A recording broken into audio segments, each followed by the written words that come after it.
Welcome to a new daily top AskReddit video. Today's topic. What's a sign that someone is totally fucked up? They interpret all comments as a personal attack. I do not! Exclamation mark, exclamation mark, exclamation mark, exclamation mark. Exclamation mark. Yes, you do, you always do! Exclamation mark. They don't listen to anyone and think they are always right and always play the victim card. I see you've met my boss too. Is your boss my ex-wife?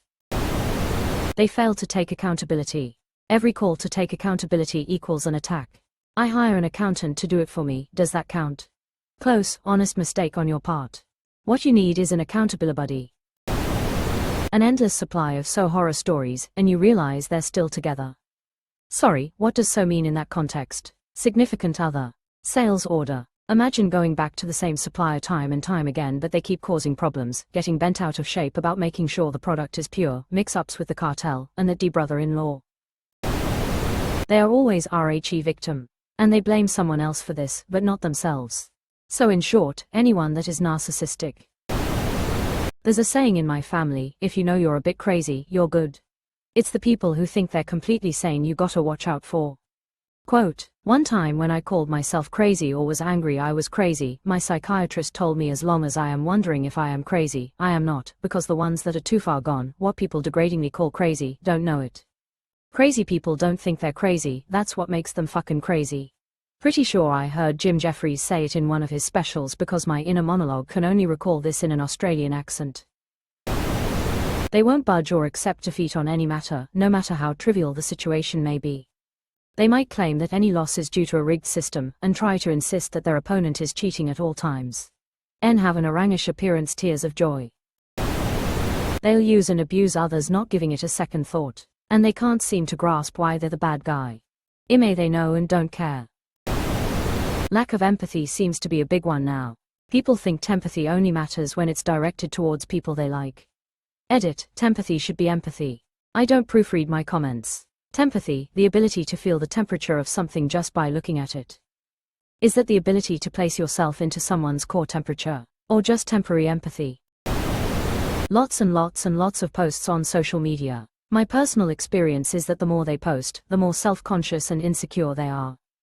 As someone who used to post a lot, yes. I met a friend of a friend once about a year ago, and within an hour of meeting, she divulged that her husband once cheated on her. She added me on FB after, and it's a constant stream of posts about how happy they are, how much they love Jesus, how perfect their life is in general. I'm waiting on the divorce announcement any day now. She'll never leave him. She doesn't actually want him, she wants the attention and approval that comes from being paired to a man. They have no care for other human life. Or life in general. Never, ever apologizing. Even when everyone clearly knows they messed up. May I add, not apologizing as in not making up for their mistakes. Emotional imbalance can cause a person to have a hard time apologizing. Thanks mom, and I had to actually learn how to apologize, so I started by sharing my snacks e.g. with my sister or make her tea or south, and I stopped doing shit I needed to apologize for. I've learned how to apologize, but sometimes the best apology is better behavior. Thanks for coming to my TED Talk. I grew up in a family where all apologizing did was show weakness and invite further toxicity. It took me years to grow to a place where I was able to be vulnerable like that and apologize, own my mistakes with sane people. Now it just feels natural, but how we grow up really does fuck us up sometimes. Apologizes strongly, like for everything, they say sorry really frantically and they almost sound afraid. For something as small as bumping into you. Makes me grimace when I hear it because I can't imagine what happened at home when they were growing up. Could be a number of things. Neglect, abuse, being threatened for trying to communicate differences, or experiencing a series of setbacks when speaking with other people. Depends on what their environment at home and at school was like. Unfortunately, not a lot of people reach out or are even aware of what these people are going through. Sometimes, they assume the worst about them because they find their skittish behavior to be an incredibly uncomfortable experience dealing with it. That in turn can exacerbate their behavior further. If you're aware of it, you can try to mask it. Though it isn't fun living like that at all, and I'm sure they probably do want help and support to get through the tough parts of life as best they can. Someone once told me to stop apologizing and I immediately said, sorry, I'll try to stop. Quote, I'm genuinely this type of person. Even if someone's fucking with me, like my friend joking that I missed a spot while sweeping and I profusely apologized, I falter and say sorry like 10 times. All my buddies tell me it's not serious, but in my head a million bells ring and tell me that I have to apologize, loudly crying. Everyone seems to be getting personal on here, which is fun. So from a similar frame of reference, I'd say people who hypersexualize themselves, are compulsive liars, manipulate, hate everything they do, then sit sulking and playing the victim card, don't have any issues hurting someone to get what they want and can't be taken at their word even if hell bends over. Psychopathy-ridden failures who can't care for a soul even if it were to cost someone their life. Signs to look out for are: they don't know how to carry a real, down-to-earth relationship. Everything is on their terms, God forbid you expect a little understanding and care. You feel like you can never do enough to deserve them. Their ego is blown out of proportion. You get the hot and cold treatment. They treat you well in the beginning, and when they're done with you, you get treated just like the others. Them being in your life, if compared to before, almost feels like now life is on a downward trend and you're losing everything because all you do is give and get no validation in return for it. In my experience, this comment resonates with me. Just to add, anyone who does this and when confronted blames their poor mental health for lying or betraying you is so trapped in victimhood that they can't even see you as a whole other person. When you call them out, they lie to people near them for sympathy to protect themselves from the truth. But you guys just described my boyfriend lately, sad-faced smiley face, cool. Welp, guess it really is time for me to go.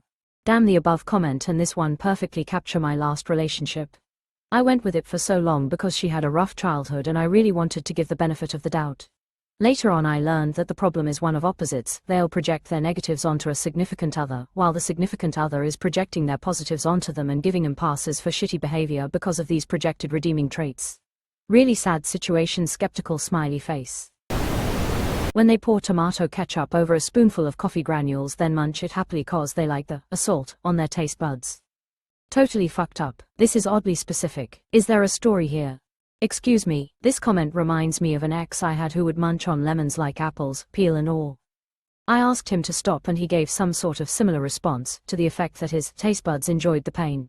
He finally did stop, but it was only after the dentist told him he had destroyed almost all the enamel on his teeth. In retrospect, he was severely depressed, so maybe it was an attempt to just feel something, even if that feeling was unpleasant. I have seen very similar behavior in heavily depressed friends of mine. Anecdotally, sensation seeking through non-standard novelty does seem to be linked with significant anhedonia. I'm sorry, but what? They are mean to dogs, plus cats, animals. They laugh at everything, even things that aren't funny, and they have a crazy, happy facade. They're hiding how depressed they are. Well, damn, you didn't have to do me like that. Their kids hate them. When they kick off the blame game, pinning everything on someone else. Bully others into submission just to get their way. Harming animals is a big location flag. You can see it in the eyes when you talk to them. Sometimes you just know what kind of person they are. So what am I looking for when I look someone in the eyes? A sign that reads, I am totally fucked up. That they want to die, and often make jokes about killing themselves. It's me, I'm fucked up. Which is ironic because I feel bad when other people say they want to die around me, and I do my best to cheer them up. Only to feel empty and dead inside after. Fuck off. Same, Reddit even DM'd me because someone marked one of my comments as self-harmful or some, and Reddit texted me how there are people who care for me, suicide prevention and shit. Kinda cute though, and no, I ain't gon' do it. My sister needs me, and we haven't had enough fun yet. And I realized I wanna kill myself rather than this shit inside me that tells me I'm not good enough. And I'm a phony attention seeker. Thumbs up. If my depression wants me to kill myself that bad, it should stop being a coward and do it itself. Not doing its job for it. They spend too much time seeking likes on social media. Agreed. Like this comment if you also agree. They refuse to consider someone else's point of view and think that they are always right. Totally fucked up how? Character-wise, showing no empathy for people or animals. Life-wise, drug addiction, and I include alcohol with that. More people are addicted than care to admit it. Addicts are really fucked up, even when they are functional. I interpreted this as fucked up drunk. I was at a party with my fiancé and he told me it was time to go. When a friend offered me a joint, I hunched over like a gremlin and said in a Yoda voice, "Ooh, I'll have a lit TLE bit." So probably that. If I'm going to be so fucked up that I am clinging to the grass so the earth can't fling me off into space, I wanna also be Yoda in that moment. Yoda can handle it. Yoda knows how to maintain. Relentless moaning about everything around them. Sorry, I think this one is part of a terminal affliction called being British. Socks with sandals. You just insulted the entirety of the Czech Republic. Repeatedly posting extremely emotional rants of Facebook, social media. A few old friends from high school with extreme mental health, emotional problems do this all the time. I mean like 5 posts a day on their latest run-in with a stranger or problem with a date or recent ex. They are in their 30s now. It was embarrassing at 25. When literally everyone says something's wrong with them, or they're weird, off. Had this happen with a guy friend I knew since childhood. My family was weary of him even as a child, but I always felt people needed to give him the benefit of the doubt as he was always nice, affectionate, and respectful towards me. Then as we grew older, I'd have female friends say the same thing when he'd show interest in him, yet still never saw him as messed up, just him, a little awkward. Long story short, I came to the realization he had followed me around gathering information on me for years, while he'd literally be in relationships, and actually ended up stalking me once I moved away and got engaged. Lesson learned: when others see it, pay close attention and don't dismiss it. That's what people said about me, while they were inflicting complex PTSD on me because they themselves were psychotically cruel. Back then, I just wanted a friend. Now that I know better, I just want to be left alone. Neither is ever going to happen.